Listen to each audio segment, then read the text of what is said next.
வணக்கம் மக்களே, welcome to the ஃபென்டஸ் show. இன்னைக்கு ஷோ நம்ம பார்க்க போறது மேன் ஆன் ஃபயர் அப்படின்ற இங்கிலீஷ் வெப் சீரிஸ். தமிழ் டப்பிங்கோட நெட்ஃபிளிக்ஸ்ல அவைலபிளா இருக்கு. மொத்தமா 7 எபிசோட்ஸ். ஒரு எபிசோடுமே ஆவரேஜா ஒரு 45 to 50 மினிட்ஸ் டியூரேஷன். ஒரு மீடியம் சைஸ் சீரிஸ் அப்படின்னு சொல்லுவேன். இந்த சீரிஸ் ஒரு எக்ஸ் ஏஜென்ட் ஒரு அப்பாவி பொண்ணை காப்பாத்துறதுக்கு எவ்வளவு எக்ஸ்ட்ரீமுக்கு போறாரு அப்படின்ற மாதிரியான ஒரு ரெஸ்கியூ த்ரில்லர். அந்த எக்ஸ் ஏஜென்ட் தான் நம்ம ஹீரோ. இவர் சில வருஷங்களுக்கு முன்னாடி இவர் தலைமையில பண்ண ஒரு ஆபரேஷன்ல இவரோட மொத்த கேங்குமே காலி ஆயிரும்.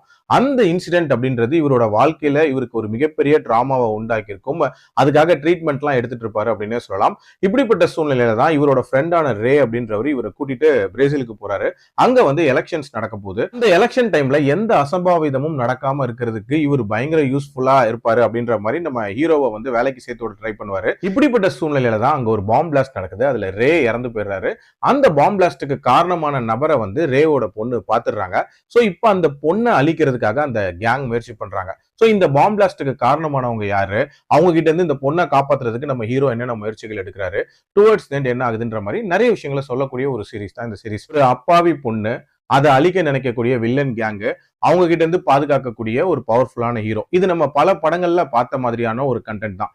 பட் என்ன அந்த ஆக்ஷன் காட்சிகள் அப்படின்றத ராவா எடுத்திருந்தாங்க. அதே நேரத்துல ஹீரோவோட கேரக்டரைசேஷன் அப்படின்றதும் கொஞ்சம் இன்ட்ரெஸ்டிங்கா பண்ணியிருந்தாங்க.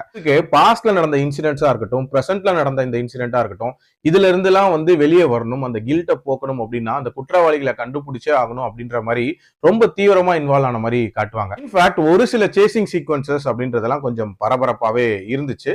அண்ட் ஒரு விதமான அந்த பொலிட்டிக்கல் கான்ஸ்பிரசி தியரி மாதிரி ஒன்னத்தை கொண்டு வந்திருப்பாங்க. பட் அதுவுமே நம்ம சில படங்கள்ல பார்த்த மாதிரியான ஒரு விஷயமா தான் இருந்துச்சு. பேஸ் வைஸ் கொஞ்சம் ஸ்லோவான பேஸ்ல தான் நகரும். பட் ஒரு நீட்டான ஒரு கதைக்களம் தான். பட் இருந்தாலும் இன்னுமே த்ரில்லோட இன்னுமே கொஞ்சம் எங்கேஜிங்கா பிரசன்ட் பண்ணியிருக்கலாம் அப்படின்றது என்னோட ஒப்பீனியன். ஓவரால் ஒரு ஓகேஷான சீரிஸ். என்னோட ரேட்டிங் 2.8 அவுட் ஆஃப் 5.